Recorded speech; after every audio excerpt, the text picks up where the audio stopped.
تصور کریں کہ ایک بہت بڑا اور بھاری سا اسپرنگ ہے جس پر کسی نے مہینوں سے اپنا پورا وزن ڈال کر اسے دبایا ہوا ہے۔ جی، اور اس میں روز بروز دباؤ بڑھ رہا ہوتا ہے۔ بالکل، توانائی جمع ہو رہی ہے لیکن وہ ہل نہیں پا رہا، اور پھر اچانک کسی نے وہ پیر وہاں سے ہٹا لیا۔ تو ظاہر ہے وہ اسپرنگ پوری قوت سے اچھل کر ہوا میں جائے گا نا؟ بالکل وہی کیفیت اس وقت پاکستان سٹاک ایکسچینج کی ہے، مطلب مارکیٹ کئی مہینوں سے ایک ٹھکا دینے والے رجحان میں پھنسی بھی تھی۔ ہر روز قیمتیں نیچے کی طرف دھکیلی جا رہی تھیں، جسے ہم ٹریڈرز کی زبان میں بیئرش چینل کہتے ہیں۔ ہاں، بیئرش چینل۔ لیکن اب مارکیٹ نے نہ صرف اسے توڑ دیا ہے بلکہ اس کی چھت بھی اڑا دی ہے۔ اگر ہم KSE 100 انڈیکس کے حالیہ سیشن کے اعداد و شمار دیکھیں نا، تو وہ کسی بھی عام دن کے مقابلے میں انتہائی غیر معمولی ہیں۔ بہت زیادہ غیر معمولی، واقعی۔ مارکیٹ میں وہ ہوا ہے جسے ہم گیپ اوپننگ کہتے ہیں، یعنی جب مارکیٹ کھلی تو وہ پچھلے دن کی کلوزنگ سے نہیں بلکہ سیدھا ایک بڑی چھلانگ لگا کر بہت اوپر سے کھلی۔ اور کھلتے ہی انڈیکس نے 1,72,888 پوائنٹس کی بلند ترین سطح کو چھو لیا، جسے انٹراڈے ہائی کہا جاتا ہے۔ جی ہاں، 1,72,888۔ شروع میں ہی مارکیٹ نے 7,346 پوائنٹس کا ایک ایسا زبردست جمپ لیا کہ سب حیران رہ گئے۔ بالکل، اور کلوزنگ کے وقت بھی اگرچہ تھوڑی سی پروفٹ ٹیکنگ ہوئی، پھر بھی مارکیٹ 1,71,725 سے 1,71,740 پوائنٹس کے درمیان مضبوطی سے بند ہوئی، جو کہ پچھلے دن کے مقابلے میں تقریباً 3,881 سے لے کر 6,962 پوائنٹس تک کا ایک مجموعی اضافہ بنتا ہے۔ یعنی فیصد کے لحاظ سے دیکھیں تو یہ 2.31% کا ایک تاریخی جمپ ہے۔ اور دیکھیں، اس جمپ کی سب سے خاص بات صرف یہ پوائنٹس نہیں ہے بلکہ وہ طاقت ہے جو ان پوائنٹس کے پیچھے موجود تھی۔ اچھا، آپ والیومز کی بات کر رہی ہیں؟ جی بالکل، تجارتی حجم۔ پوائنٹس تو چند بڑے شیئرز کی وجہ سے بھی اوپر جا سکتے ہیں، لیکن جب ہم والیومز دیکھتے ہیں تو اصل کہانی سمجھ آتی ہے۔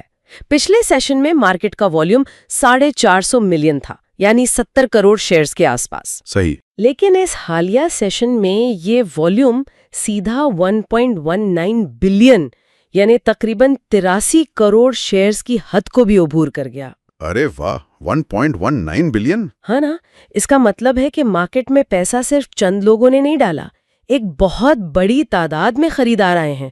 اس پورے تجارتی حجم کی مالیت 49.5 ارب روپے بنتی ہے۔ 49.5 ارب روپے، اور وہ بھی صرف ایک دن میں۔ بالکل، ٹریڈز کی تعداد جو پہلے 3,78,320 تھی وہ بڑھ کر 4,54,566 ہو گئی، اور اگر صرف 100 انڈیکس کی بات کریں تو وہاں بھی حجم 17 کروڑ شیئر سے بڑھ کر 26 کروڑ شیئرز تک پہنچ گیا۔ تو مطلب یہ اداروں اور بڑے سرمایہ کاروں کی طرف سے ایک واضح خریداری تھی۔ لیکن مجھے ایک کنفیوژن ہے، اتنی بڑی خطیر رقم اچانک ایک ہی دن میں کہاں سے آ گئی؟ یہ ایک بہت اہم سوال ہے، اور الجھن کی بات یہ ہے کہ اس تیزی کے پیچھے ایک عالمی جیو پولیٹیکل خبر ہے۔ خبر یہ ہے کہ امریکہ اور ایران کے درمیان اگلے 48 گھنٹوں میں کوئی معاہدہ طے پا سکتا ہے۔ صحیح۔ لیکن ساتھ ہی ساتھ امریکہ کی جانب سے بمباری کی دھمکیاں بھی ہیں اور ایران کے جوابی بیانات بھی۔ تو عام منطق تو یہ کہتی ہے کہ جنگ کی دھمکیوں پر مارکیٹ میں خوف پھیلنا چاہیے، پھر یہ خریداری کا طوفان کیوں؟ دیکھیے، فائنانشل مارکیٹس جذبات سے زیادہ ریاضی اور مستقبل کے امکانات پر چلتی ہیں۔ مارکیٹ ان دھمکیوں کو سیاسی بیان بازی سمجھ رہی ہے اور اس کی نظر اس 48 گھنٹے والی ڈیل کی خبر پر ہے۔ اچھا، تو مارکیٹ ڈیل پر فوکس کر رہی ہے؟ بالکل، اور اس کا سب سے پہلا اور براہ راست اثر عالمی منڈی میں خام تیل پر پڑا۔ دھمکیوں کے باوجود تیل کریش کر گیا۔ ایک ہی جھٹکے میں خام تیل کی قیمت $13 کم ہو کر سیدھا $88 تک آ گری۔ $13 کی کمی، یہ تو بہت بڑی گراوٹ ہے۔ ہاں، اگرچہ ابھی یہ $91 سے $96 کے درمیان ٹریڈ کر رہا ہے، لیکن ٹیکنیکل ماہرین بتا رہے ہیں کہ $80 کی سطح ایک بہت مضبوط سپورٹ لیول ہے، یعنی ابھی بھی $10 کا مارجن موجود ہے۔ تو تیل کا گرنا وہ اصل کنجی تھی؟ لیکن عالمی منڈی میں تیل سستا ہونے سے ہمارے لوکل مارکیٹ کو اتنی خوشی کیوں ہوئی